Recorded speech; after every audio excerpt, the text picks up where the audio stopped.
So let's get started. And I think as I kick things off, a few more people will come in. Good evening and welcome to our discussion this evening. Stories from the scientists reflecting on science, policy, and salmon recovery in the Snake and Columbia rivers. I want to thank you for joining us this evening for a really special discussion with three accomplished and well-respected guests: Dr. Helen Neville, Dr. Rick Williams, and Jim Martin. Before kicking off our discussion and introducing our guests, I'll start with a few comments. My name is Joseph Bogart. I'm the Executive Director of the Save Our Wild Salmon Coalition. SOS is 30 years old this year. We're a coalition of conservation organizations, commercial and sport fishing associations, Orca and clean energy advocates working together to protect and restore abundant fishable populations of salmon and steelhead in the Snake and Columbia rivers for the benefit of people, fishing, wildlife, and ecosystems. The Columbia Basin was once the most productive salmon landscape on the planet. SOS's education, organizing, outreach, and policy work focuses mainly on protecting, restoring, and reconnecting the freshwater habitats these fish need to survive and restore themselves. Since the 1990s, we've pursued two main policy goals. First, to secure immediate operational changes at the dams and reservoirs, mainly to increase spill at the dams, to improve fish survival as they migrate to the ocean as juveniles, mainly. And then second, beginning in 1998, to restore the Lower Snake River, the Columbia River's largest and historically most salmon productive tributary. This is our third webinar in a three-part series this fall. You can learn more about the other two webinars on our website. Our first webinar 4 weeks ago featured three longtime salmon advocates, veterans, reflecting on the long work to protect and restore salmon and steelhead in the Columbia and Snake Rivers. For our second webinar 2 weeks ago, we spent a really wonderful evening with residents and leaders, all based in Northeast Oregon, who spoke from their different perspectives about their lands, waters, communities, and the high stakes for Northeast Oregon in particular, given its connections or current disconnections with the Lower Snake River downstream. We're recording these webinars and we'll make them available online in the coming weeks, I hope by early December. I want to share a few logistics about this evening's discussion. First of all, I think we've blocked out most of 2 hours for the evening. We're aiming for 90 minutes, a mix of conversation led by our panelists, followed by question and answer with all of you. But we can spill beyond that 90 minutes if needed. The chat box is available for your use this evening. And I thought maybe while it was still early in the presentation, if you want to take a moment to type in your name and where you're zooming in from, it's always fun to see who's here and where people are coming from and share that with others.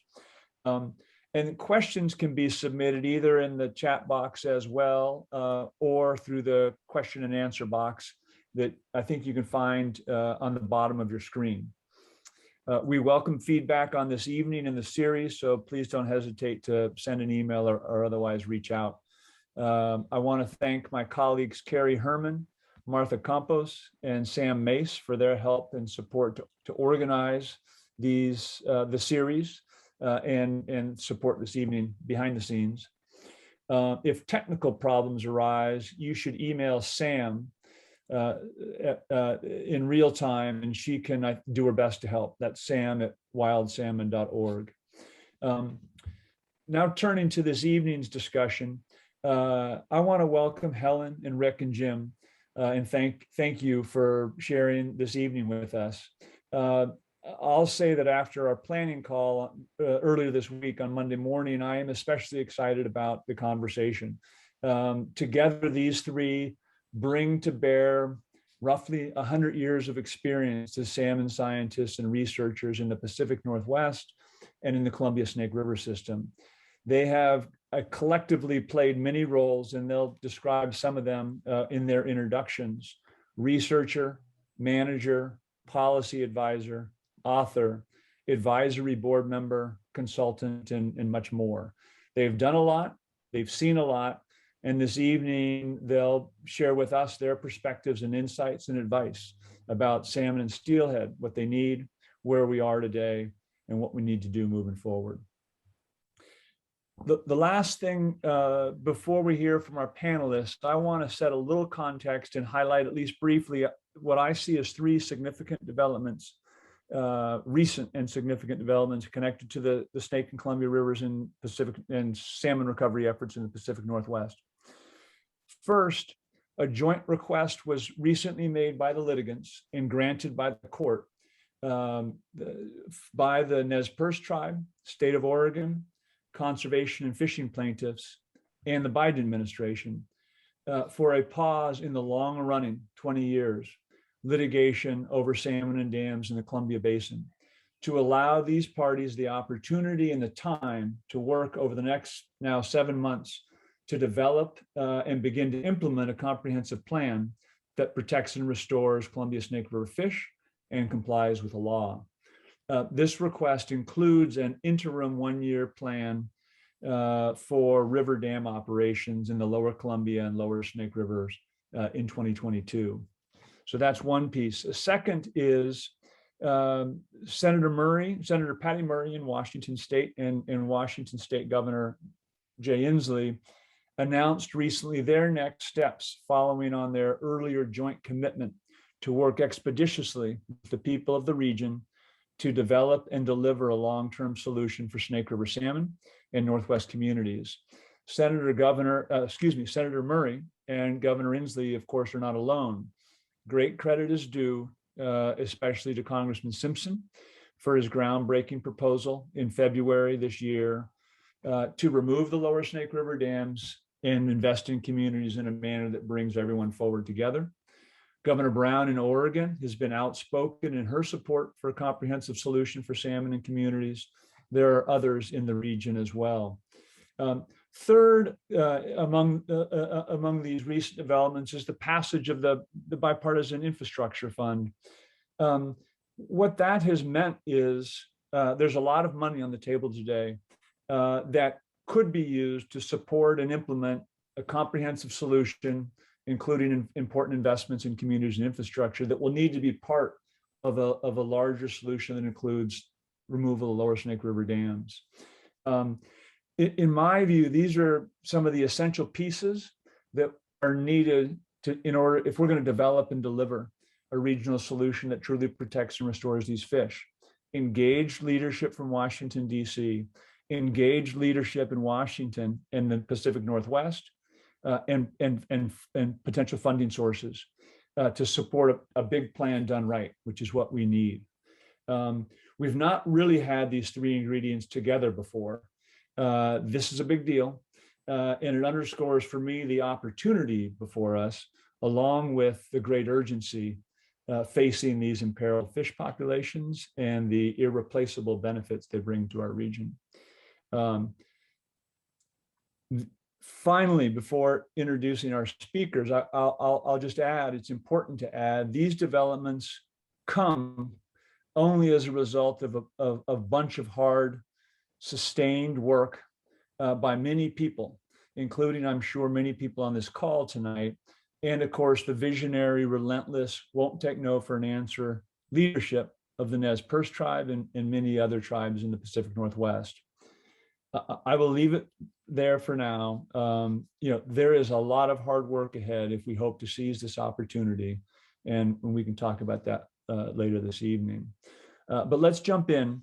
I am going to let each of the speakers in turn introduce themselves, and then after those introductions, Helen will lead a presentation, I think, summarizing the science and in an effort to sort of bring us all to a common understanding as we then move from there into a more dynamic conversation.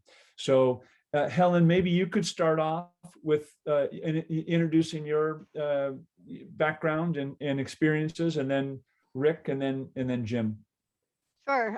Thanks, Joseph. I really appreciate this opportunity tonight. It's timely, as you mentioned. and I'm looking forward to the discussion at the end. I'm Helen Neville. I am the senior scientist for Trout Unlimited. I'm luckily based out of Boise, so I can access these areas we're talking about today, but serve the organization nationally for science guidance. I've been working on this issue pretty deeply for years here at Trout Unlimited, but was also a postdoc at the Forest Service Research Station here in Boise years ago, where I completed several genetic studies, particularly on Middle Fork salmon, Chinook salmon in the basin, trying to understand their genetic variability and integrity and how accurately they home using genetic tools. So that's my background, but longstanding overview of the evolutionary dynamics in this basin and other science. Thanks. Thanks, Helen. Rick? Hi, Rick Williams. I was born here in the Boise area. I still live in the Boise area, actually out of Big Eagle, a few miles west of Helen. And like her, I'm lucky to be in the habitat where all these animals that we're concerned about exist and existed for millennia. My background is in both genetics and ecology through my doctoral and postdoctoral work. I first got involved in Columbia River salmon issues in the mid 1980s when I was over in Portland, Oregon, where my wife was doing a surgical residency. And in 1989, I got appointed to the independent scientific group, which was, I think, actually called the Scientific Review Group at that time, and stayed on that group for about 20 years and advised Bonneville Power, the Northwest Power Planning Council, and NOAA Fisheries on issues of salmon recovery and restoration related to the Columbia River. I'm presently a research associate at the College of Idaho, a lovely little liberal arts school just west of Boise. And I'm also serve as the senior conservation advisor for Fly Fishers International. Thanks, Rick. Welcome. Thank you for being here tonight. Jim, you want to introduce yourself? Sure, Joseph. I'm just tickled to be with you, and what a historic time to talk about such an important crossroads. I'm Jim Martin. Born and raised in Western Oregon, have been working on salmon conservation for 50 years. 30 of those years was with the Oregon Department of Fish and Wildlife, starting out as a fish researcher, working my way up. Spent 6 years as the chief of the fisheries side of the department. Spent 6 years working with Governor John Kitzhaber, leading a team that developed the Oregon Plan for Salmon and Watersheds. Retired from the state of Oregon, worked 20 more years for the sport fishing industry as a conservation advocate. Served as a representative of Oregon on many of the conversations trying to find a solution to fix illegal and inadequate biological opinions for these very same fish. And so spent half a century, most of my adult life, working on these problems. And it's just a delight to be here and share some perspectives. Thanks, Jim, for being here. Helen, you might be up with your presentation. Sure. If you can share your screen. Okay, can you see that? Yep. Okay. Let's see if I can get it on presentation mode. So as Joseph said, we thought it would be helpful to just give a brief overview. It's about 20 slides, shouldn't be more than 15, 20 minutes. To just get everybody grounded on what we think are the most salient and timely and important points about this system and where we are today, to just ground our discussion in a little bit. So really, I think it's important to know that we all feel as scientists, and many scientists throughout the Pacific Northwest really have been emphasizing of late that restoring the Snake River migration corridor is truly the linchpin for restoring salmon and steelhead, and we'll walk through why. So just to get you oriented, for those of you who may not be as familiar with this basin, this is a map of the Columbia River Basin as a whole. You can see the Columbia mouth here on the west as you move in and go up through the Columbia Dams, Bonneville and the Dalles and John Day and McNary, and then enter the Snake River Basin here in this darker gray. So these are the 4 Snake River dams: Ice Harbor, Lower Monumental, Little Goose, and the uppermost is Lower Granite. Yeah. I'm only seeing your title page. I don't think the slide you're discussing. Yeah, the slides aren't advancing. Really? Yep. Unfortunate. Okay. Hold on one second. Try that again.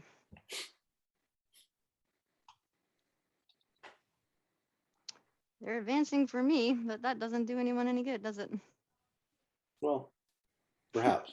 Share again and we'll see. Yeah. Okay. Oh gosh, now I've got like 10 of these open. Okay, presentation mode.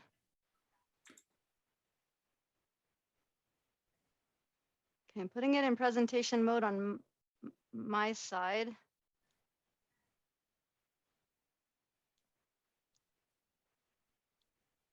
I think, oh gosh, I'm sorry. No apologies needed, but so take your time. If anybody has any ideas of what to do here. There you go. Seeing, yeah, but I'm not in presentation mode. If I hit the Can you- presentation mode, Try the button on the bottom there. See if that gets it going.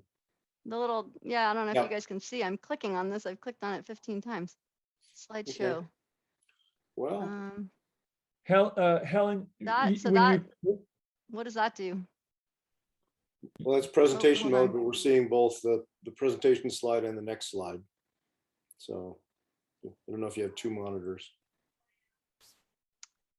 I do. can you advance, use the arrow to advance the, yeah. Yeah, I mean, there I you can go. do that, but can you see that okay? Yeah, Not quite that as looks big. perfect. Oh, it does. Okay. All right. I apologize for the interruption. Not at all. Okay, I'll carry on that way then. So you can see this is the dark gray is the Snake River Basin. The areas in red are historic habitat that's behind impassable dams like the Hells Canyon and Vorshak Dam. This lower area was traditionally or historically more fall Chinook areas. So what we're talking about today is this area in blue here. And as Joseph mentioned, it's truly important to recognize that the Columbia was historically the most productive Chinook habitat in the world. And within that, the snake has outsized contribution. It represents about 19% of the flow, but historically it contributed 55% of the summer steelhead and 45 and 39% of summer Chinook and spring Chinook. So it really was a Chinook factory. This is the status for wild Snake River spring and summer Chinook today. It's just one example. So you can see the abundance of adults here on the y-axis, and along the x-axis are the times from the sort of middle of dam construction era to today. It's important to note down here at the bottom that previous to the 1960s, there was a very intensive large commercial harvest on these fish. Canneries and the whole 9 yards. It was a really large impact back in that era, but that has largely been managed and is carefully regulated today.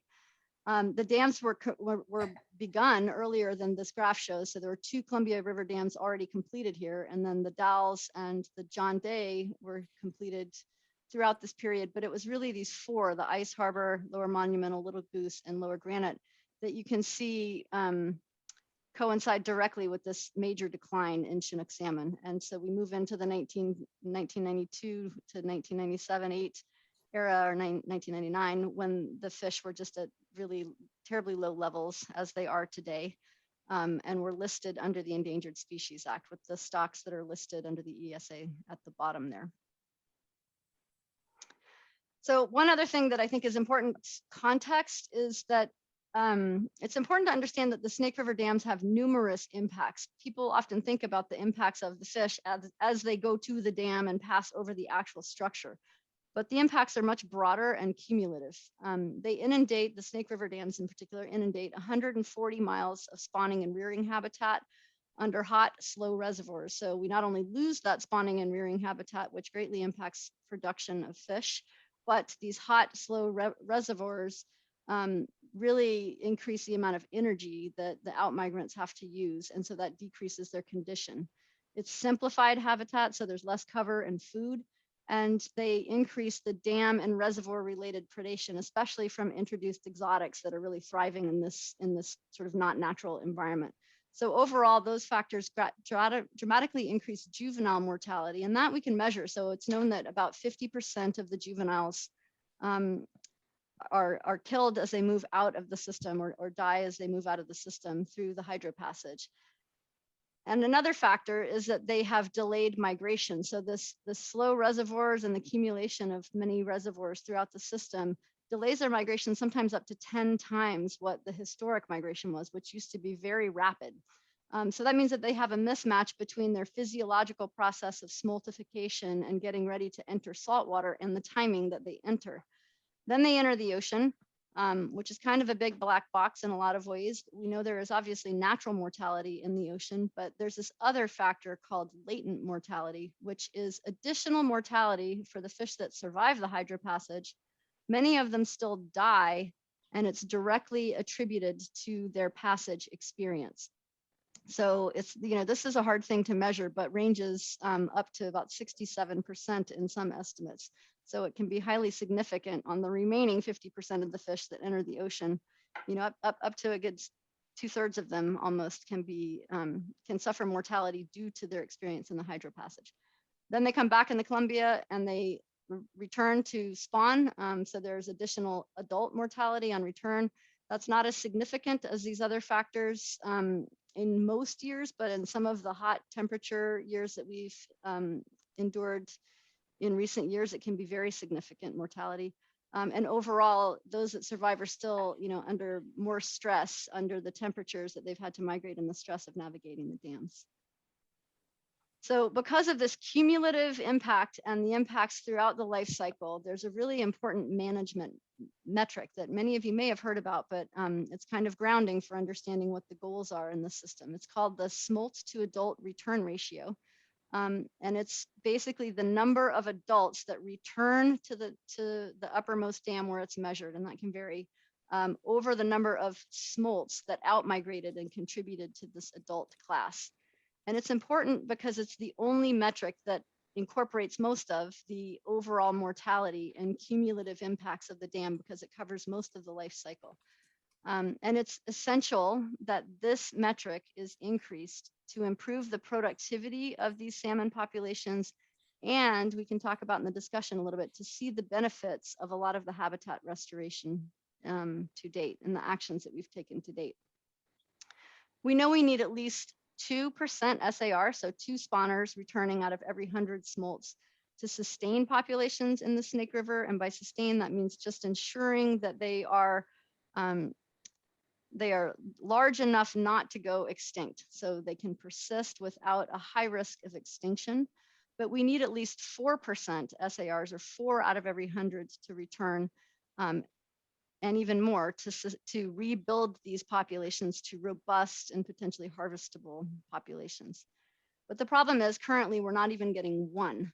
So this is a blow up of that map of the Snake River. So you can see we're coming in here at the Snake River dams. If we look at the lower populations like the John Day that only have to pass 3 dams on their migration, you can see that their SARs returning to Bonneville Dam is where they're measured is 3.5 on average of late. So that is a sustainable and growing trajectory for them. The Yakima up here passes 4 dams and their SARs recently have been averaging about 2.4%. But by the time we get up to the Snake River, the SARs measured back to Bonneville Dam are 0.9. And once they get all the way up to Lower Granite Dam at the top dam, our returns are 0.8%. And that is a indicator of decline. Those populations are declining and on a trajectory down, where if nothing is done to dramatically change this, they will go extinct. You can look at this at a different way, and this includes steelhead. These averages are a little older than the ones I showed you before, but you can see that the more dams the salmon have to pass, the fewer fish return to spawn. So again, here's that smolt to adult ratio. The 2% goal is the sort of minimum, 4% goal to start rebuilding. Green are summer steelhead, and the orange is spring summer Chinook salmon. So you can see the Deschutes again with 2 dams, they average well over 4%. For steelhead, and then the John Day populations here for Chinook and steelhead. And as you move up to the Snake River, there's this almost linear decline. And our populations are well below these numbers that are needed to even sustain them and ensure they won't go extinct, much less to rebuild them. And it's important to recognize that these don't represent just spatial patterns, but also temporal patterns. So we have seen not only that they vary geographically, but that they have changed over time. So in the mid to late 1960s, when there were 5 dams in place, so the 4 Columbia dams and one of the Snake dams was in place, but not the other 3. The SARs for Chinook, spring summer Chinook, ranged from 3.5 up to 6.5%. So they had huge potential, huge production potential, and were very robust. But we've seen, as the dams went in, there was a steeper decline in the snake populations compared to the lower populations to the dams. And today the Chinook salmon up here survive about 1/4 as well as those in the John Day, for instance. And we have, hatcheries are another complicated situation here that are important to talk about, I think, and we can discuss this a little bit more. But just for information, we have about 30 million hatchery smolts released in this basin annually, but they fare even more poorly. About 80% of most runs here are of hatchery origins. And these are really important because they're essential. They're part of the mitigation for the tribal rights to harvest. So that's an important component of the system with the dams in place.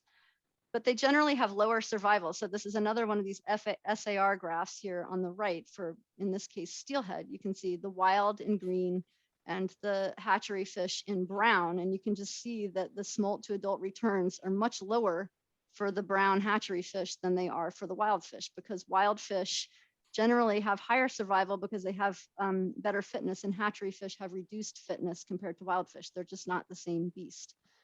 Another important note is that it is wild fish that must be recovered under the ESA.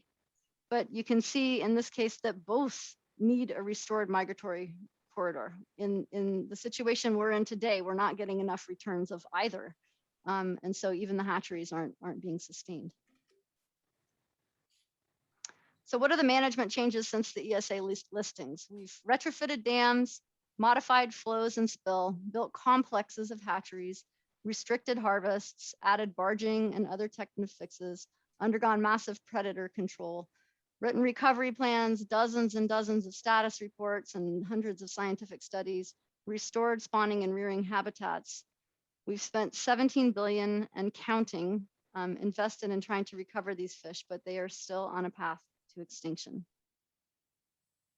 And we're seeing these identical declines even in the best of habitats up here. So, the Middle Fork, we can talk about a little bit more later as well. The Middle Fork Salmon River is a really important contrast because it is in the best of the best habitat here. It's largely in wilderness, excellent habitat, no hatcheries, low harvest. These fish, the spring summer Chinook here, have been recorded to have among the highest productivity observed for spring summer Chinook salmon, meaning that they can generate fish when given a chance. But their declines exactly mirror the declines of the Snake River because the fish are not able to return to continue the spawning and sustain those populations. I know this is busy and you don't need to look at the graphics within it, but this is from a really jarring report that came out this summer by the Nez Perce tribe, where they were evaluating how many of these populations have now hit what they're calling the quasi-extinction threshold. This is a threshold that is indicating a severe risk of extinction and kind of entering uncharted territories with how to predict and manage what's going on with these fish. The graphics here are just showing the different populations in the Snake River, and collectively, currently 42% of our spring summer Chinook are at or below this quasi-extinction threshold, which is 50 adult spawners. And their modeling predicts that by 2025, 77% of our populations will be there.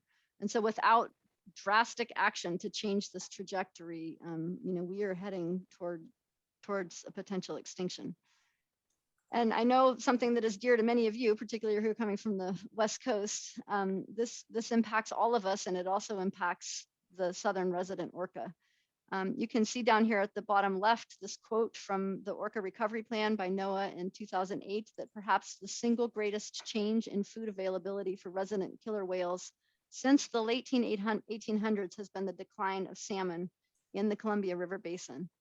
And remember what we talked about earlier, that the snake has an outsized contribution, has outsized importance in terms of the abundance of fish that are generated in the Columbia. And it's so there's a numbers issue. We need these fish in their abundances to help bolster these orca populations. There's also a timing issue in that these spring fish are hitting the mouth of the Columbia in their returns at a critical time in the late winter and the early spring when the orca are coming there to feed.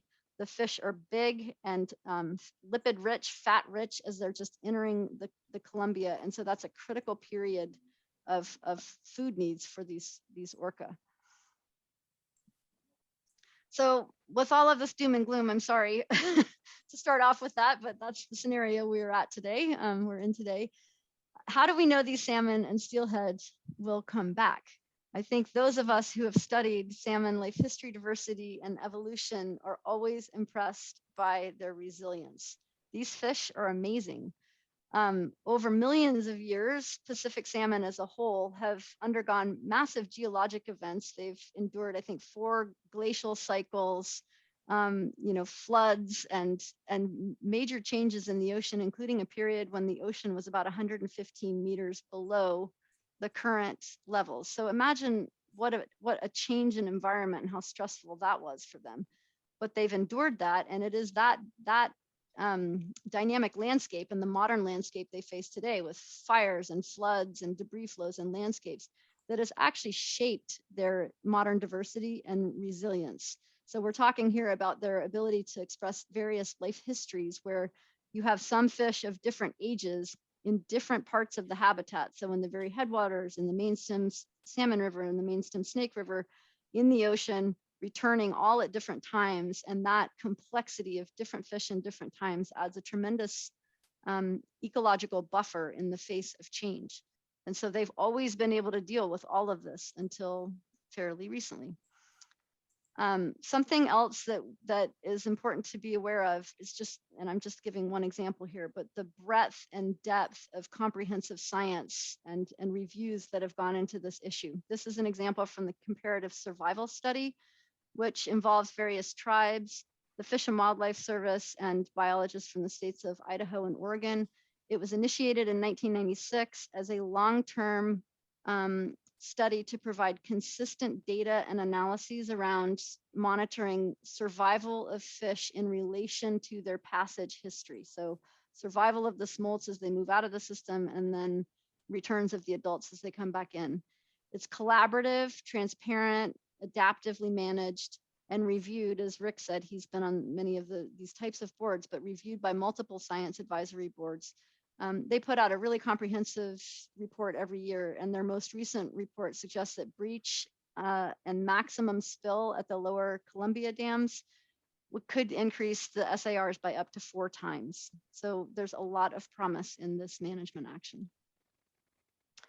And ultimately, the snake is their best shot. You must wonder why all this talk about the snake, and this is why. You can see in this map in the dark green the amount of protected areas in the snake, and the Selway Bitterroot Wilderness and the Frank Church River of No Return Wilderness and all of these other wilderness areas, plus the light green federal and state protected lands. So this is really the bullseye for high quality protected lands across the West. And when you roll it all up and compare across the entire lower 48, the snake represents about 20% of the accessible stream habitat across the West Coast salmon in the lower 48, but 50% of the current cold water habitat. And by 2080, that's predicted to be 65%. So the importance of this cold water habitat will only increase. And westwide, it also represents 40% of the public lands with wilderness qualities. So that's why overall restoring the Snake River will vastly improve the SARs, that key metric of management status and recovery. It will enable these salmon and steelhead to be resilient to climate change. And it will also, as we can discuss, unlock the power of all of the habitat restoration work and the other actions that have been done today. And it's why, we really feel like the preponderance of science very much shows that it is the restoration of these migratory corridors that's the linchpin for restoring salmon. So thank you. I'll take that off and then we can start the discussion, Joseph. Sorry again about the delay. Helen, that was fantastic. Thanks for sharing that. I've been working on behalf of these fish for a long time, and I learned some new things from you. So thanks for that. So we'll turn to a session with question and answer with the audience shortly, but we won't quite get there yet. But in the meantime, I'll just sort of remind people you can put questions in the chat box or the Q&A, and we'll do our best to get to them. So feel free to there. I can see there are some there already. But before we turn there, I think I just wanted to sort of step back and ask Jim and Rick to sort of reflect on that presentation or provide any additional reflections, thoughts, and so forth. And Helen, of course, you as well. But just allow you three to talk a little bit further about her presentation and the situation in front of these fish today. Sure. I'll jump in first. I'm up here in Idaho with Helen, and so it may seem odd, especially to a kind of a regional audience, that such emphasis on the Snake River Basin. And Helen covered a lot of it great. There's a couple of things I wanted to emphasize in addition. You notice on one of the slides there was kind of holes on the SARs at dams 5, 6, and 7, and so that's because there are no major tributaries peeling off the Snake River, because the Snake River is running in a canyon. And so the 4 Snake River dams that we're so concerned about their impact all are kind of largely without large tributaries coming in, giving us an opportunity to have populations up those tributaries that we could monitor using pit tag or other technology that would give us SARs. So we get good counts in the Columbia dams, then we kind of have a gap up to Lower Granite. But there's multiple data sets that you can look at, and it very much looks like a linear progression as one moves up the system in terms of mortality and loss, decreases in SARs. So I don't know, that jumps out sometimes to people in the audience. They're going, well, you got missing data at dams 5, 6, and 7, and that's the reason. And the second thing to emphasize is that the whole central Idaho area is Helen noted in the Frank Church Wilderness area and other areas, but they're very high. They're high elevation, typically 5,000 to 6,000 feet and up. And so Dan Isaacs and some of the other guys at the Rocky Mountain Research Station in the last couple of years have done a really nice series of papers on climate change, and they've identified that area as the climate shield for a lot of salmon biodiversity. And so that makes that area even more important, particularly as we see the effects of global warming. Helen touched on that, but I wanted to emphasize it. And then finally, given the fish that are the Chinook and the steelhead that are up in the Snake Basin, even though there are hatchery programs on many of them, they're all local indigenous stocks, even where hatchery fish have been derived from them. So they're the native genotypes that are adapted to those high elevation habitats and that long migration. And if we lose them, we're not going to be able to replace them by introducing other fish, because the migration, their whole life history and migration pattern is tuned to that long migration, those high elevation natal habitats. When you introduce fish into barren systems much lower, like coastal rivers and so forth, have a much greater probability of success. So these fish in Idaho are irreplaceable. And then, as Helen mentioned, they also provide that really important food source for the southern resident killer whale population at a critical time of the year, as those fish have been out to sea for 1 to 3 years. They're staging off Vancouver Island down into Washington and Oregon before they come back up to the Columbia. They're in their prime condition. That's the food source the orcas are looking for right at that specific time. And the data on the orcas suggests that there's about a 2-month bottleneck period right there, where those Snake Basin fish used to be there in large numbers. And a lot of the reason that the southern orca population has suffered is because that food source has dropped out during that particular time. So that's all I really wanted to say. Jim will, I'm sure, have some much larger regional kind of context to contribute. Thanks, you guys. You know, in 50 years of experience working on the discussions, the regional conversations about the conservation of salmon in general, and particularly the conservation of salmon in this most important region of the Columbia, there's always been this dynamic tension between how sure are we that we understand the problem? How sure are we that this isn't just a year-to-year thing and it'll bounce back? How sure are we that we really have to do something as drastic as take out dams? How sure are we that they actually could go extinct versus losing lead time? Once we get sure, do we have enough lead time to take action that would still save them? And particularly since the 1960s, when the forced lower Snake River dams went in, what we've seen, as Helen has pointed out, is the trajectory of the Snake Basin being the most productive and successful of all of the basins of the Columbia for wild salmon and steelhead, primarily because of an excellent migration route and high quality headwater habitat becoming the weakest. And we've known for a long time that the climate is changing, but what we've learned over the last 10 to 15 years is the rate of the climate changing is accelerating and accentuating this problem. So if you look at the future of Columbia salmon as a whole, this weakest basin now, the Snake, is actually the linchpin of saving salmon in the Columbia as a whole. Because if we could restore the migration corridor and return those fish to the productivity that they had even in the 1960s, it would be a core source population of high Rocky Mountain, cold water, well-protected, pristine habitat, when a lot of the low elevation tributaries of the Columbia are going to lose their salmon, or they're going to be significantly weakened because of the rate at which climate change is happening. So we have spent billions figuring out how sure we are that there's a problem and it's drastic and it's headed toward extinction, to the point where we're now at a historical crossroads. We have no more lead time. These fish are rapidly approaching extinction. And if we don't do something dramatically to improve the migration corridor, all of our research shows there is no other way. There is no other solution. If we delay any longer, we're essentially making a decision to accept abrogation of the tribal treaties, and we're essentially making a decision to accept extinction. We're out of lead time. We've stretched the rubber band as far as it can be stretched. If we stretch it anymore, it's going to pop. And everyone will look up and say, gee, we didn't have that in mind. How could they possibly go extinct? You scientists, you didn't warn us. Well, we are warning.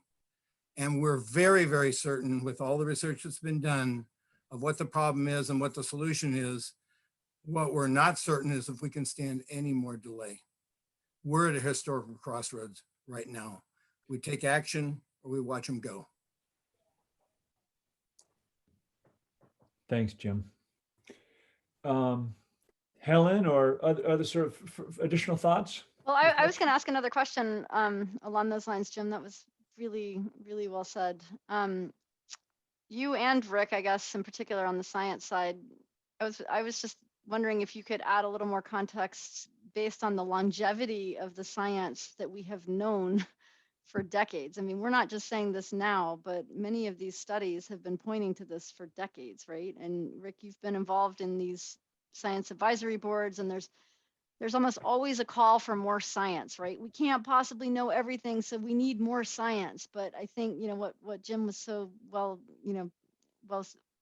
spoken in saying is that we have enough science. We understand the science, and every single large synthesis around this issue has pointed to the dam removal as the most effective thing that we can do, and with great promise to restore the productivity of these systems. But I just think some sort of perspective from your decades of involvement from that front would be useful.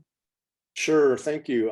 I jumped into it in the late 80s, and over the next decade, working with my colleagues, Jim Ligatowicz, Jack Stanford, Bill Liss, Dick Whitney, and so forth, we started to look into it through our roles as independent scientific advisors for the Power Council and NOAA Fisheries.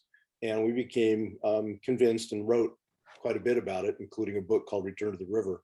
And then we pointed out the direction things were going, the increasing evidence that hatcheries were not the tool that they'd been promised to be, and the increasing problems in the migration corridor and ocean harvest and so forth, as a series of cumulative effects that were bringing a downward trajectory, a continuing downward trajectory to all the salmon runs.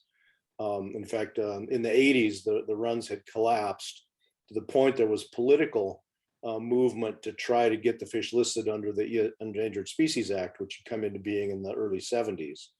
And a political solution to that was reached, and the Northwest Power Act occurred in 1981, and the Northwest Power Council was formed in 1982 as a way to actually put those listings off and to get the region to focus on a fish and wildlife plan that would recover salmon and steelhead. The runs at that time were 40 about years ago. Yeah, the runs were about 2 million at that time, and the council's goal was to double them. And then over the next decade, they actually went from 2 million down to less than 1 million. About 1991 to 95, things got so dire that the fish were listed under the Endangered Species Act anyway. And in the meantime, we continued to build bypass systems at dams and put more hatcheries in to try to solve them. And even at that time, the groups I was on, the ISAB, and we wrote papers in fisheries and reports and everything, and discovered in our homework that other people had been ahead of us for several decades describing the same thing, but no one was listening. And they didn't, I don't think they listened to us very much either. But what Jim said is about certainty and surety. What has happened over the last 30 years, 20 years since we did some of our key writings, is that the data have just become stronger and stronger and stronger. And it's really no longer a kind of, well, it might be, or it's probable, it's certain. So we really know the data are overwhelmingly clear as to where we're headed if we don't take significant action. And the comparative survival studies that you mentioned really, and even NIMS's own biological opinion earlier this year, where they came out and advocated for spill, in that document, they say that you can't, there's nothing that will get you to raising Snake River Basin steelhead and salmon numbers to the point they'll start to rebuild, except removal of the lower snake dams. But then they went ahead and chose spill anyway. So and I would say also, Helen, that for a long time, elected officials, political leaders, and essentially the power structure of the Columbia from a political point of view as a whole wanted to be sure that before we did something drastic like taking dams out, their perspective is that's very, very drastic. Not a scientist perspective, but a political perspective. Have we tried everything else? Well, we spent 40 years trying everything else. And two things have brought us to the head. Number one is there's no other strategy that has a chance of torturing the data to show that we can recover. We are out of options for transportation, predator control, fisheries restrictions, hatchery supplementation. We are out of options. Nothing else pencils out. And number two, we now understand that the rate of change in climate change is creating a now crisis, and it's going to be a long-term crisis. And so we have to look at our recovery strategies in terms of what can we do to prevent extinction and honor the tribal treaties now, but also 100 years from now, what's this basin going to look like, and what's the role of the snake in a recovery strategy that looks out 100 years. And that has brought us to this point, that the big opportunity is before us, as Joseph mentioned, and we either act now or watch them go. I guess, Joseph, one more thing that I would point out is that, again, I just tangentially touched on that example in the Middle Fork Salmon River. But if you look at the declines in the Middle Fork Salmon River and the red counts there, you can see the responses to a collection of good ocean years and bad ocean years. And you can see a couple years in there where I think it was in 2005 or so, we had, previous decent flows in the system that allowed the fish to get out quicker and come back with, less temperature stress, et cetera. And you could see that the Middle Fork bumped up. Like I mentioned, they have this massive productivity potential, some of the highest that's ever been observed in Chinook salmon. You could see that their response bumped up, but then it just went right back down again. I mean, if it were really what was happening in that basin that was the issue. You know, you would expect them to bump up and carry on, and that self-propagating building of the population would keep going up. But in the end, it's because the adults cannot, you know, they can produce all these fish and produce all these smolts, but those adults can't get back up to sustain the population. Those SARs, which are just so critically important, are just too low there. So I think that's another important point to take, that in the best habitat, literally in the entire lower 48 Pacific salmon, you know, that's available to these fish, they're not sustaining themselves. So it's not a habitat issue, for instance. It's not a hatchery issue there. It's not a harvest issue there. What's the other H, right? Thanks, Helen. Listening to you brings to mind two dates that I thought I would mention. One just speaks to the knowledge that our region has had for many, many years about what the impact of these 4 dams would be on those fish. And I think of I think it's 1948, Department of Fish and Wildlife, I think it was Fish and Game back then, issued a very clear statement. This was before the dams had been built and they were under consideration for the region. And the Fish and Game Department for Washington State came in and very clearly stated they strongly opposed the construction of these dams because they would send these fish into extinction. And it was a, you know, sort of the main tributary, the largest tributary to the Columbia River, highly productive. And at that point, you know, it was highly productive historically, but in that moment, it was also, I think, probably the most productive system in the basin or sub-basin. So there was no question among people who were paying attention back then what the impact would be, and we're still struggling with the question. That's one thought. And then the other that it's front of mind for me because we're doing some work around it over the weekend. SOS and many allied groups around the region. This Saturday is the 30-year anniversary, if you want to. It's not celebratory, of when the first salmon in the United States were listed under the Endangered Species Act as endangered. Those were Snake River sockeye, November 20, 1991.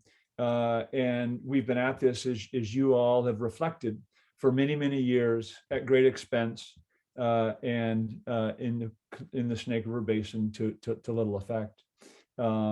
So there is some information on our website around some vigils and gatherings that are happening around the region: Ketchum, Boise, Spokane, Bellingham, Vancouver, and Portland. If you're interested in participating in that, but it also underscores the points you all are making here. Any other particular thoughts to raise before shifting to question and answer with the audience?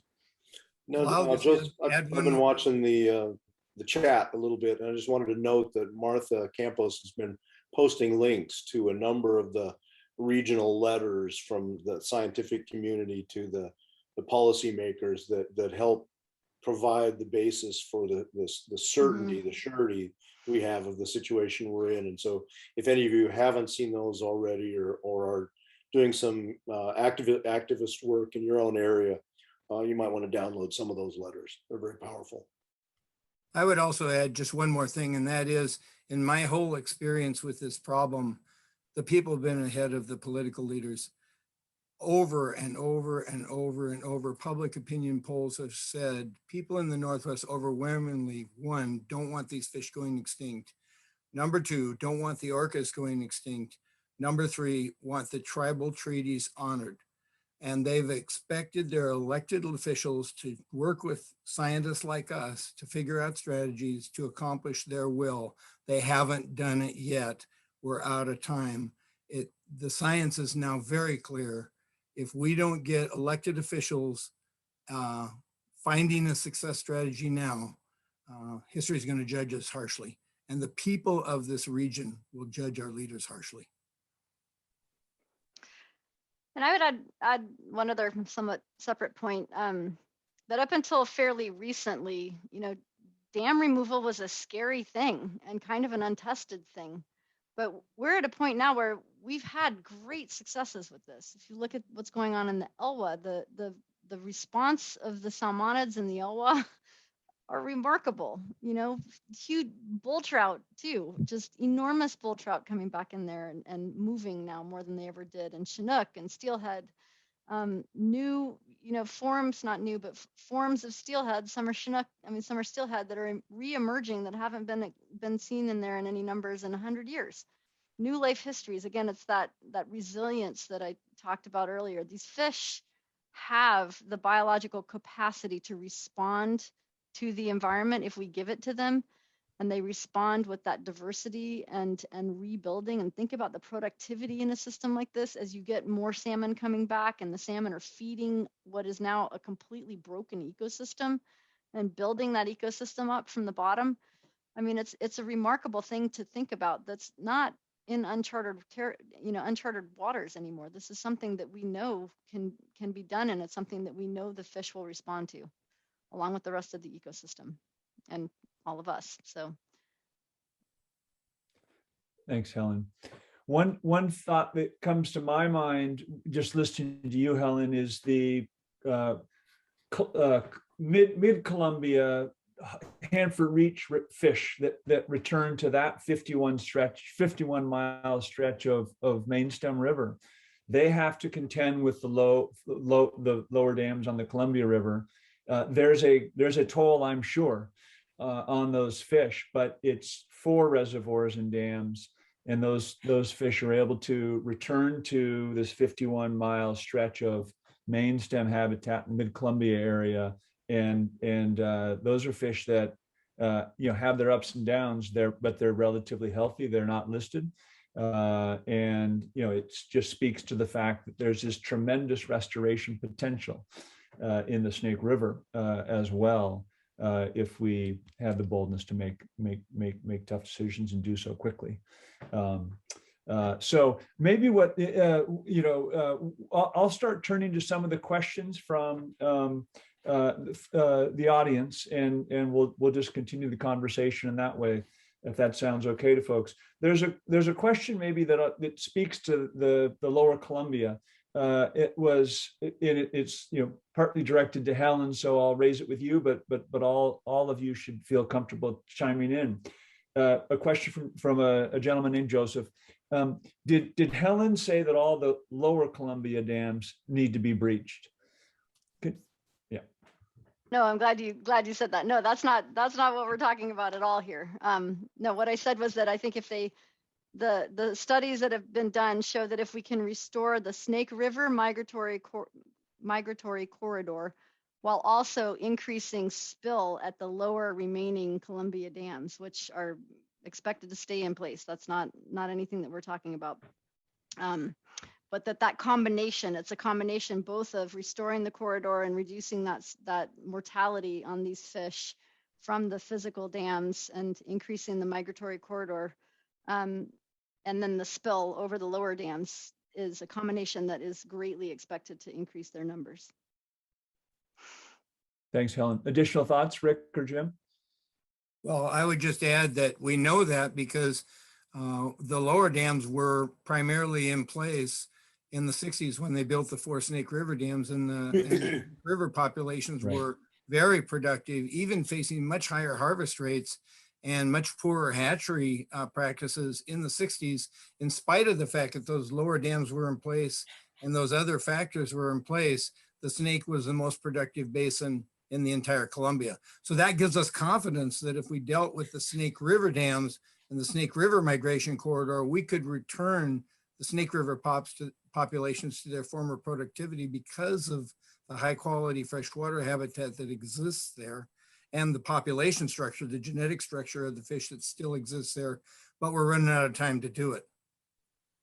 Yeah, some folks have recently looked back into kind of the sport fish and the harvest numbers in Idaho in the 50s and 60s. When the bulk of the big Columbia River dams were in place and the Snake River dams were going in, and the SARs for both Chinook and steelhead appeared to be in the 4 to maybe 7% range. And so there was significant harvest and the populations were pretty robust. And I mean, I was even roaming around those rivers at that time, and it was not, it was common to see Chinook and steelhead in them. And so we're not trying to go back to, historic times or a century ago or more. If we can get back to the 50s and 60s level of productivity, which is what before the Snake River dams went in, we would view that as both sustainable for tribal and sport fishing activities, as well as for rebuilding of these depressed populations. So it appears to be a realistic set of goals. Thanks, Rick. Here's a good systems question for you from Heather. It has to do with, she asked the question of, since Snake River Basin salmon were such a huge presence, so abundant historically, does their absence today or their greatly depleted levels put too big or a significant predation pressure on other salmon populations? Can you talk about sort of the dynamics there between the larger ecosystem and what the depletion of Snake River populations means? A really good question. I'm not sure I can speak to that as much, but I would say that one aspect that is thought to shift some of the predation is the presence of the hatchery fish. That the hatchery fish that are being planted to mitigate for or replace the need to harvest or maintain a fisheries can attract predators as they migrate out in the mainstem river. So I know that's thought to change some of the predatory behavior. That's particularly true of the juvenile fish, Helen, because they've tended to migrate more in the upper water column, and they're not predator averse, so they've been very susceptible to predation by terns and cormorants and more avian predation in the lower river, which people may not think too much about. Yeah, so there's thought to be some predator switching there as those big slugs of hatchery and wild fish go out, but the wild fish, aren't discriminated from the hatchery fish by these predators. And there's lots of research that shows that the historical salmon populations were a wonderful mechanism to bring marine nutrients into these largely sterile, highly clear freshwater systems that were short on nutrients in a lot of cases from terrestrial sources. So the marine resources were important. And the loss of those fish spawning and dying and then decomposing in those rivers has had a major effect on ecosystems in general in these upriver. Lots and lots of research showing that if we could deal with this migration corridor and return many, many more fish to the Snake River, it would enhance the robustness of the ecosystem as a whole. The riparian vegetation, the fish, the animals that like bears and things like that eat the fish as they're rotting. So, we've kind of depleted some of the nutrients of these headwater ecosystems, but they're restorable. We still have time if we act now. And another important aspect of that I think often isn't mentioned are lamprey, right? Another anadromous fish in the system that just was here in massive numbers historically and has seen a similar decline to the salmon and steelhead, has huge ecological relevance and tremendous relevance to the tribes, but is suffering the same fate. Well, and curiously, what Jim just talked about is exponentially true in central Idaho, because the mountainous uplift in central Idaho that creates all these fabulous wilderness areas is granitic. It's called the Idaho batholith. And the water that comes off that pulls almost no nutrients whatsoever out of the rock and the minerals. So those waters are sterile. If you go up there and try and use a fish shocker, there's so few ions in the water, you got to crank the thing way, way up beyond what you'd have to do if you were over in the Yellowstone or the Madison or something. And so Jim's completely right that the nutrient import that came back into central Idaho, it functioned to feed the river food webs, but also the riparian and wildlife food webs adjacent to it. And that's been notably missing for a long time. And it would be really exciting to see that come back and see the effects spill out beyond the river into the entire ecosystem there. And imagine that if as that got rebuilt in the system, what would happen there ecologically? Yeah. This is a question I've had raised with me over the years on a few occasions, and I'm wondering if you all could take a stab at it.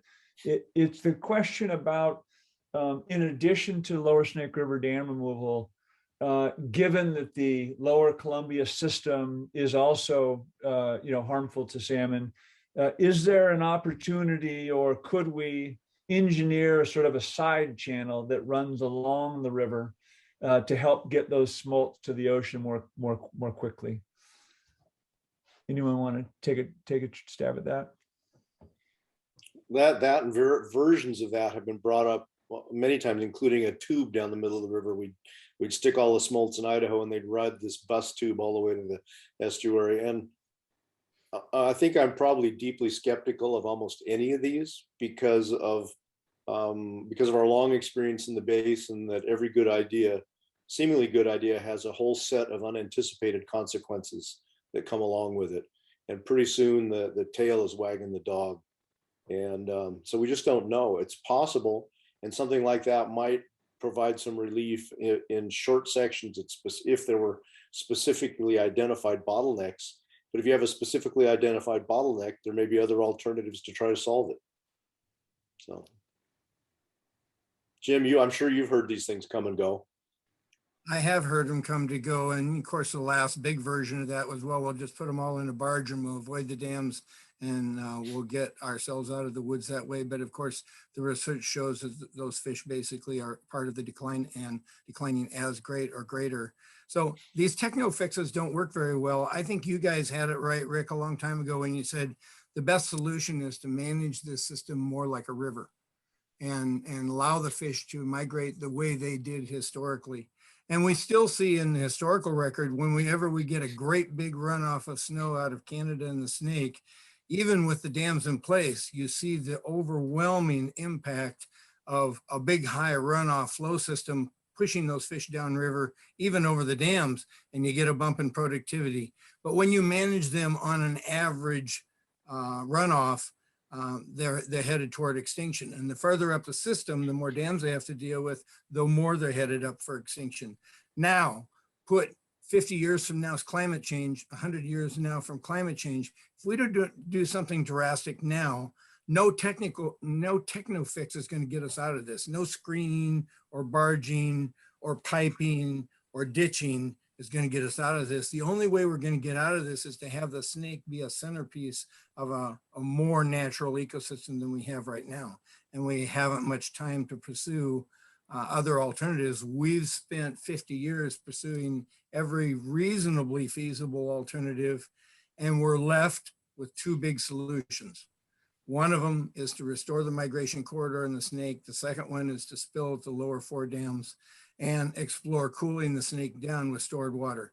If you look at the best science that exists right now, those decisions appear to be feasible, doable, successful, and any alternative to those is going to lead to extinction and abrogation of the treaty. Well, Jim, we published Return to the River in 2005, and it was a compilation of the 15 years of work and lessons we'd learned serving as the scientific advisors to the council. And 15 years later, several of us just reread kind of the main chapters of it. Still totally holds up. And the bottom line in it really is unbelievably simple. And it's, if you want more fish, then you have to give the fish more river to work in. Exactly. That's it.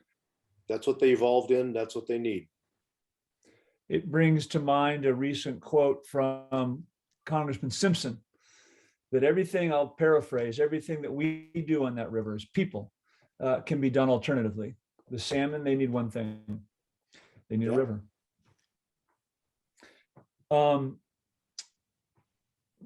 Looking over these questions, I'll warn you, scientists, that there's some political questions that are coming up. So okay. Fair warning. Let Jim and Rick answer those. Yeah. Jim and I are the most retired, so we'll walk where Helen still has to be careful. Well, I'm the most expert in that realm, I think. I think, Rick, you tackled Tom's question in the Q&A. about return to the river.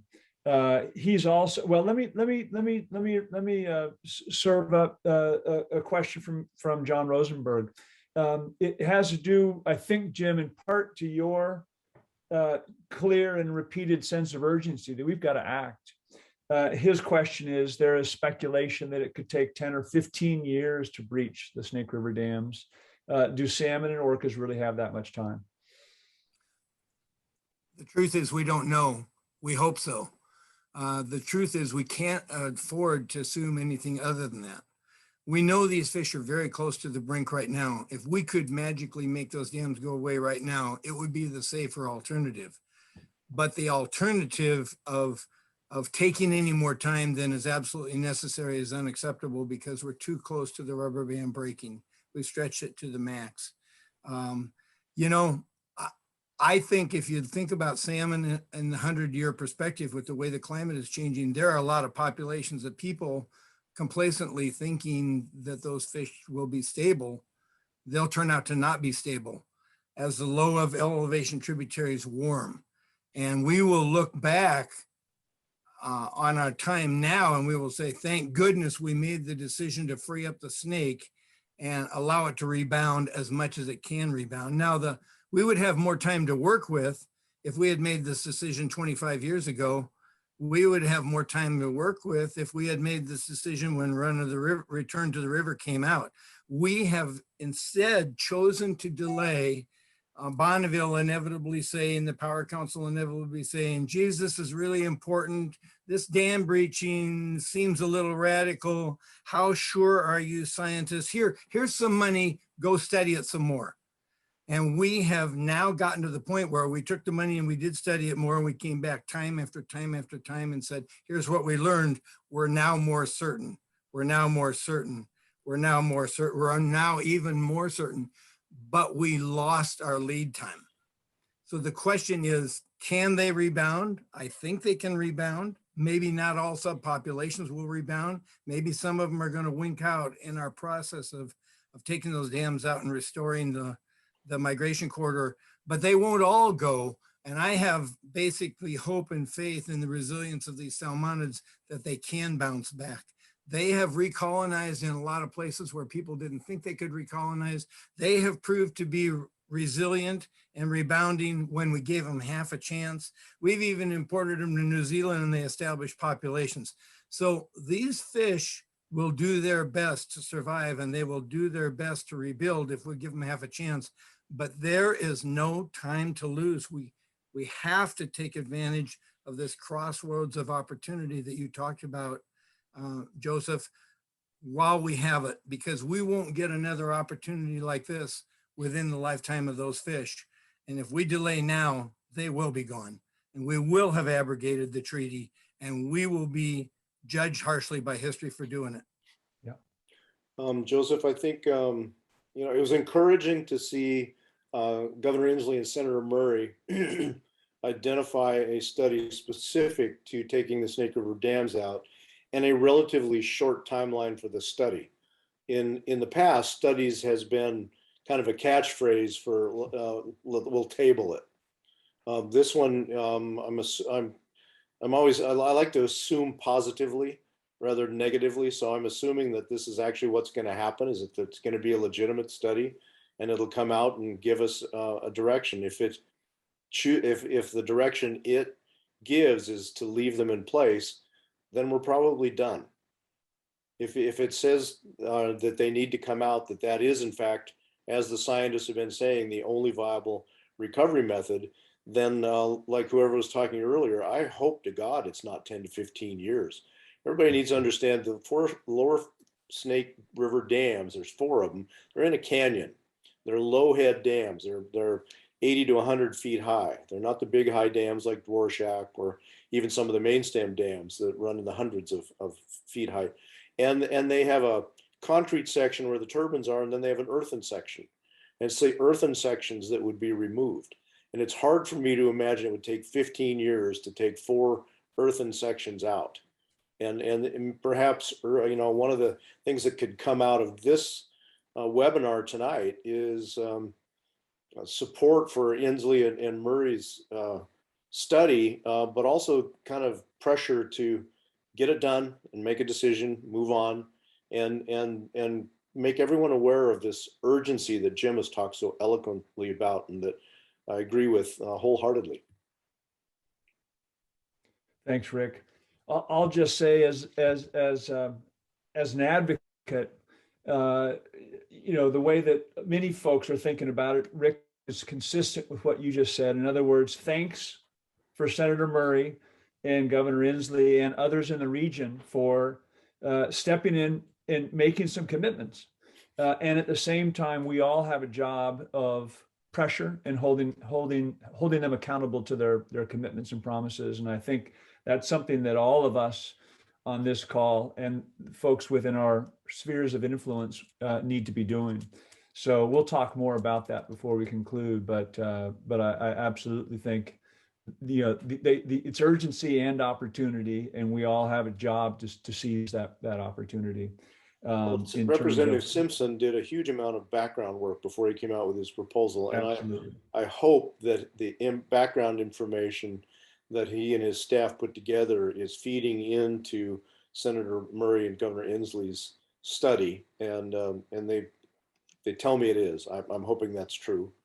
And then just on an advocacy piece, I've written to several of our congressmen just in the last few weeks, and encourage them, the Idaho ones, to get on board with this movement. If the rest of the one or two of the other Idaho Republican senators or congressmen got on board with Representative Simpson, the Republican on one end of it, and Inslee and Murray on the other, Democrats, then I think they could actually turn the issue here in the Northwest. And on that point, I would just emphasize that it's not always comfortable for scientists to be speaking about things like this, right? We tend to shield ourselves behind, pushing on a certain policy, but the letters that I think were shared here by numerous scientists across the West, including Rick and others who've been deeply involved in this issue. I saw Howard Schaller on the participant list too, and Howard's been a huge part of everything we've done. And I think the fact that people are speaking out about this, these scientists are speaking out about this, really emphasizes the point that the scientists are, kind of done. We know what, again, it's been decades and decades and decades and decades of science and diversion tactics, and the science is clear. And I think the scientists are at a point of standing behind that now and really coming out strong. There's another sense of urgency, and that's we've got a federal judge who's given us a 7-month opportunity window of time to try to bring together something that's not some kind of another flim flam plan of delay and foot dragging. And frankly, he's going to be losing his patience with everybody here if we don't take advantage of this 7 months to come up with something that holds water. And so there's a sense of urgency for the political leaders to once again get out in front of the people, because the people have been saying you've got to save these fish and honor these treaties for a long time. And now's our chance. We have the strategy before us. The scientists are very, very sure about what will work and what won't work. And the time's magic right now. Thanks, Jim. I want to say a couple things. First, I need to interject. And Rick, I think we lose you to another Zoom call and event at 7:30. So I want to just acknowledge that and let folks know that you've probably only got a few minutes left with us, and hopefully we'll have a chance to hear a little bit more from you before you disappear. And then Helen, a moment ago you talked about distractions or diversions, and there's a question from a gentleman named Andre that asks you all to address the speculative Welch et al. Conclusions that seem to run counter to the best available science in the basin. And you all can speak to this better than I, but I think it's sort of the twofold message that it's all the ocean, and that's where we need to focus our activities. And linked to that is that freshwater habitat doesn't really make a big difference for the survival of salmon. It runs counter to one's common sense, but could you all address the Welsh issues? Well, I think, there was a recent Science Advisory Board review of that work that showed, what we know, that yes, the oceans are important. They've always had an important influence on the productivity of salmon. And we know that ocean conditions are declining. But the key is that the fish that are coming out of the snake now are in poorer condition than they will be if we're able to restore this migratory corridor and bolster their condition, bolster their survival, increase their abundances. We have the ability in this restoration action to give them those resilience tools they need to be able to handle the ocean when conditions are poor, and then to be able to respond to it like we see them do when conditions are good. And so I think the conclusion out of the recent Science Advisory review was that, the ocean conditions are a key factor, but it was inappropriate to to say that freshwater restoration won't have any influence, that there was no evidence in that work to indicate that. And Rick, you might have more based on your experience with the advisory board, but. No, there were several technical reviews of Welch's paper, and including a really brilliant one from the Fish Passage Center, and they just felt that it was overreaching his data significantly in his conclusions, and the difficulty of working out in the ocean and changing food webs and things out there is absolutely astronomical. But the counter argument is within the freshwater system is where we can do the most work and have the most impact. And that's why we're focused where we are. And I think we also need to recognize that climate change science suggests that the ocean long-term may even decline on average in its productivity for cold water species as the critical line between the warm water systems off California mesh with the cold water systems from Alaska, British Columbia, Washington, Oregon. And so in order to get ready for that, we have to do what we can do, which is to beef up the productivity of the fish in freshwater, which is eminently doable in this conversation right now. Thank you for that. I think we're not going to be able to get to all the questions that are being served up, but I'm trying to keep up and integrate where I can. There's a couple of questions from folks that are directed at how biologists can be most effective in a political conversation. The political conversation underway now. I think it's probably a broader or maybe there certainly is a broader conversation, not just for biologists but for all of us. But I'm just interested if you have you've referred to some of the letters that have been circulated over many letters over many years. The message seems to be maybe getting through now. What's the best way? I'm just referencing Joseph Hiss. What's the best way for a retired fisheries biologist with only a little direct experience with the Columbia River? Whom should I write to and for the greatest effect? What advice do you have for biologists or for others at this point? Helen, I won't look at you when I ask that question. Well, I'll take a crack at it. I think that the role of biologists is not a political decision maker. The role of a biologist is to inform the political decision makers of the consequences of action or inaction based on the best assurance that we have, based on best probability of either being pretty certain this will work or avoiding a major mistake. The challenge, of course, is that the people have wanted these fish saved for a long time, and they've been buoyed by what biologists have said. We can still save them. There's still time. But we've seen 40 years of delay and foot dragging as everybody wanted to throw more money at it and be more certain and spend time studying it so we don't have to make a difficult decision. I think now what we're doing on this webinar is helping to inform people. So what can people do? People can contact their officials and say, look, listen, you've been ignoring the will of the people for a very long time. It's really serious now. We're almost all lost all of our lead time. We have to take more chances and risk maybe overdoing it for the fish, but it's highly probable that we won't. It's highly probable that if we delay any longer, they won't be there to save. this is a political democracy we live in, and this is a political question that's going to be settled, and it's only going to be settled by the people speaking loud and clear to elected officials. What we can do is help them be informed. I might build on that slightly. Jim's absolutely right. We all have a role to play. Joseph, there are these letters. They could be shared with elected officials, I think particularly governors and members of Congress in the region. There's lots of ways that people can, on our website, we've got a page with action alerts, writing and sending letters to the editor in response to coverage around these issues, or calling for coverage around these issues, making phone calls, reaching out to the folks within your networks, family, friends, to educate and mobilize. I think we have I think Jim mentioned the 7-month time frame. I mean, this is this window we've got.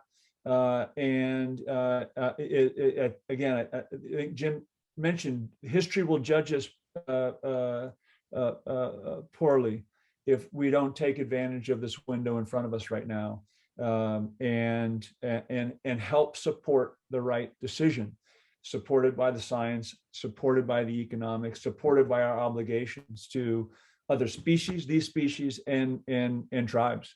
Our nation made promises to these tribes over 150 years ago that there would be salmon to fish to support their cultures and economies and diets, and those are at risk today. So I think there's lots of entry points. There's certainly lots of reasons for restoring this river and its fish and their irreplaceable contributions. Happy to have a conversations offline after this if we can be helpful and partner up on some of those kinds of projects. There's maybe a couple of questions that have to do with politics, and I'll just raise them since they're being asked. It just has to do with any efforts, any insights on your part to describe sort of what are the political headwinds preventing elected officials from acting. Another linked question is just about the politics of getting the snake restored. Maybe it was Rick who suggested this new study. He's hopeful, is optimistic that it's not another delaying tactic.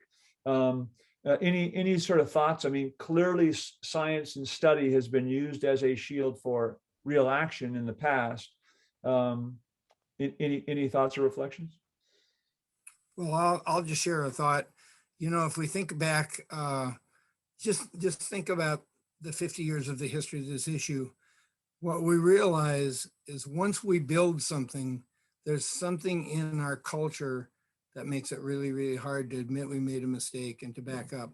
Think about it this way. If those 4 Snake River dams didn't exist and somebody proposed to build them today, they wouldn't get off first base because the impact on the system would be greater than the benefits resulting from the dams. The impact on the tribal treaties, the impact on the Potential Endangered Species Act, the impact on the economic values of these fish as they go through various fisheries and tourism and what have you, the ecological impacts.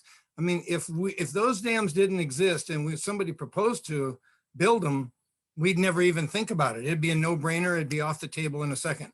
But the fact that they were built, the fact that they exist, makes it hard for elected leaders to admit we just made the wrong decision, and now we're living with the results of that wrong decision, and we got to fix that wrong decision while there's still time to fix it before we lose excessive values.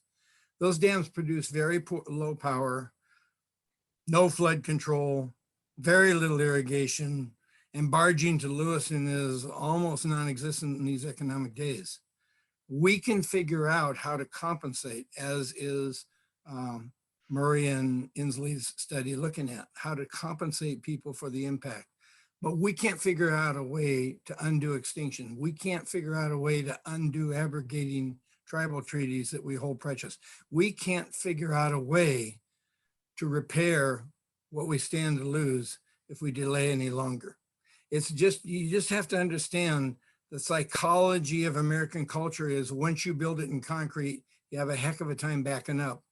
And that's what we're challenged right now. We've been arguing for 50 years as we watch the decline of these fish and documenting the mess. Now is our last chance to make the right decision before we lose them. Yeah, that's it. And I think the only other thing I would add is complacency is a decision. As Jim has really so well said, it's by not doing anything, we're making a decision to let these fish go extinct and not behold our tribal treaty needs. Helen and Jim, of course, we lost Rick. Do you have a few more minutes, a couple more questions and then closing comments? Sure, yeah. Great, thank you. One thing I just want to mention, I've seen a number of people inquire, Helen, about the availability of your PowerPoint presentation. Is that something that could be shared with others? Sure. Yep. Okay. And maybe what I would do is just I ask- pulled a lot of these slides also from TU's Snake River. We developed a report year before last that's been updated this year that kind of lays a lot of these points out, but I can share the PowerPoint as well. Sorry Okay. to interrupt. Maybe what I'll say is that if you're interested in that, I see a couple familiar names asking about it. Helen, if you could send me those materials, and I'll just reach out to me at joseph@wildsalmon.org, and I'll forward them along to you. And then there's a question from a gentleman named Stan, who I believe the tribes are key to breaching the lower Snake River dams.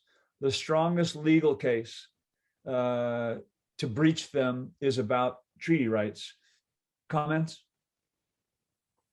Well, I'd certainly agree. I think the three driving forces that lead us to this decision right now are being on the edge of just abrogating the treaties, being on the edge of actually experiencing full-scale extinction in our lifetime, and a recognition that the climate's changing more dramatically and more rapidly than we thought. And that leads us to an opening of a political opportunity to correct this mistake while there's still time to do it. I can't say enough for the scientific contributions the tribes have made. I can't say enough for the willingness of the tribes to put their treaty rights on the line and stand up and invoke the Endangered Species Act and tribal obligations in court. I said when I was chief of fisheries 35 years ago, we should be glad for the tribal fishing rights because the sports fishermen and the commercial fishermen and the environmentalists can be swept aside in terms of powerful political influence in our democracy, but the tribes have a constitutional footing that can't be swept aside. So I cannot say enough in gratitude for their contribution as part of the team that's going to bring us to this historical crossroads. And I have to say, across the board, if we're successful, one of the key reasons will be because of the tribes. I also can't say enough for the courage of Representative Simpson. When a lot of other politicians want to crawl under a rock and say, here's some money, go study it some more, get out of my hair, he said, if not when, if not this plan, what? Not making a decision now is essentially making a decision to let him go. I don't have anything to add to that. Well said, and I fully agree on all fronts. I want to answer one question. I think I'll take a stab at it and allow you both to collect yourselves for a moment and just in preparation for some concluding remarks. And I'll just, before I repeat the question, share the question, and then take a stab at answering it, just remind people that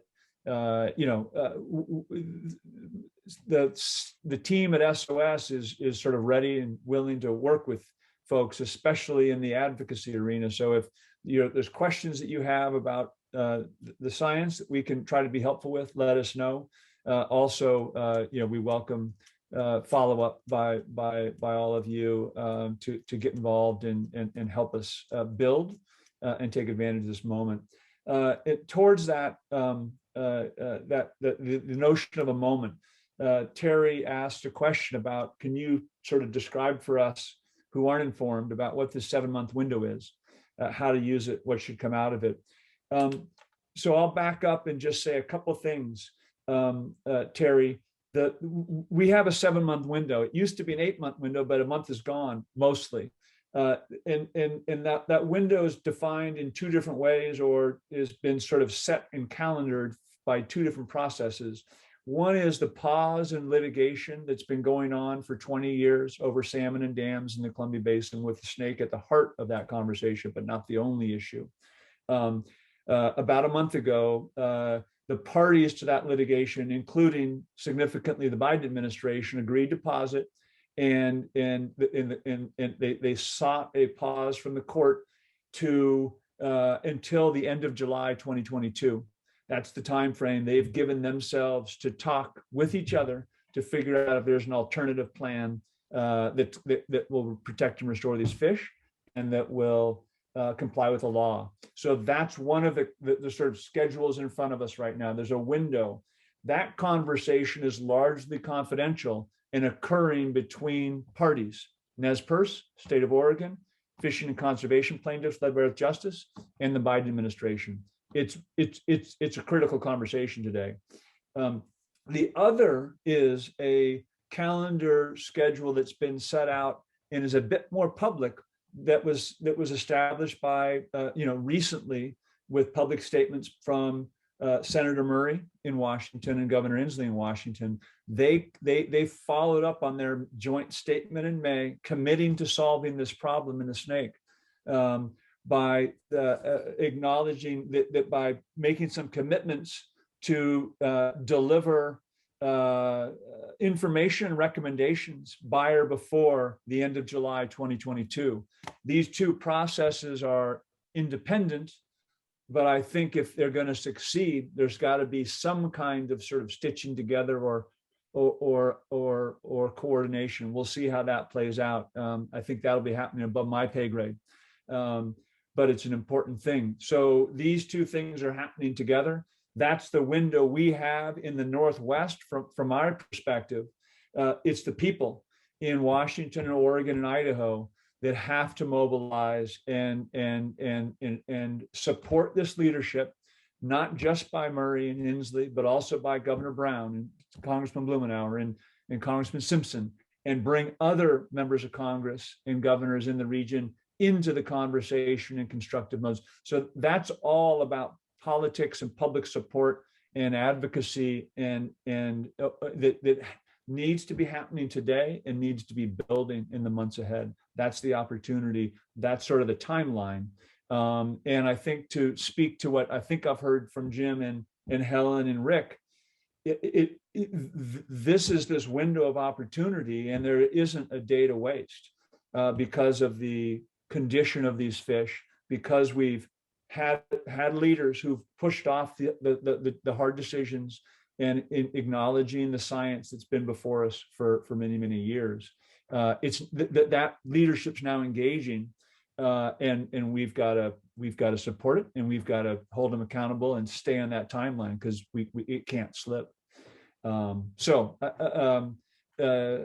I'll stop there. I hope, Terry, that sort of describes a bit of that sort of window, and I think the challenge and opportunity before all of us today, and for on behalf of this river and its fish. I'll stop. Jim, Helen, anything to add on that score? No, I think you said it very well, Joseph. The only thing that's going to move these politicians is a stronger and stronger voice from the public, from different political parties, from different interest groups. We need to make it harder for them to avoid making the decision than to make the decision.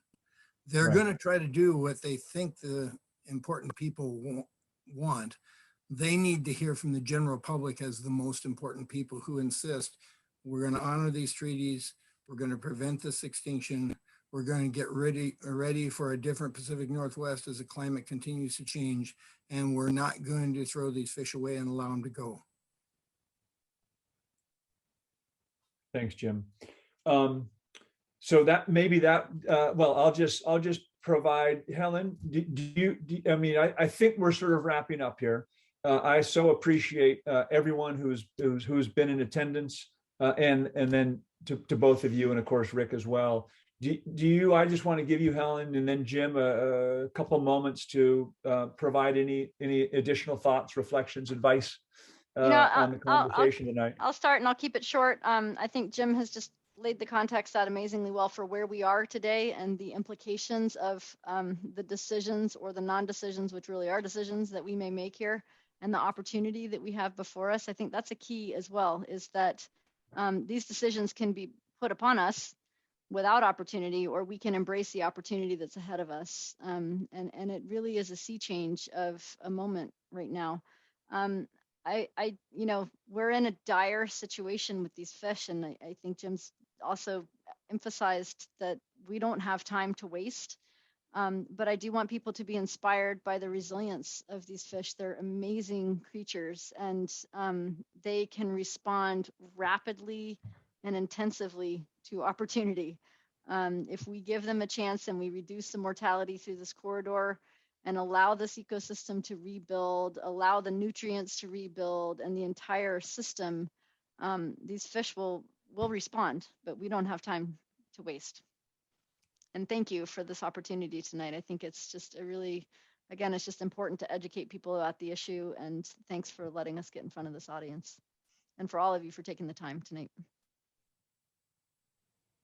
Thanks, Helen. Jim? Well, I just say that thank you for tuning in tonight. Thank you for getting aroused. Thank you for helping us to spread the word. Thank you for reaching out to your friends and your family and your social circles. Thank you for talking to your political elected leaders. Thank you for getting this conversation into the media so that we can translate the potential for a wonderful decision that preserves something very, very unique for our region and our culture, honors our Indian treaty obligations, honors the Endangered Species Act, and shows that we're still capable of a people of backing up on mistakes and making it right. We still have time. We're still capable of doing that. The test is before us. We've spent 40 years getting the science in order so that we're very, very certain what the problem is. And we're very, very certain what the solution is. We're pretty darn certain there's no other magic bullet solution other than the one we're proposing. And also what we've lost is the lead time. So now we don't have any more lead time to mess around.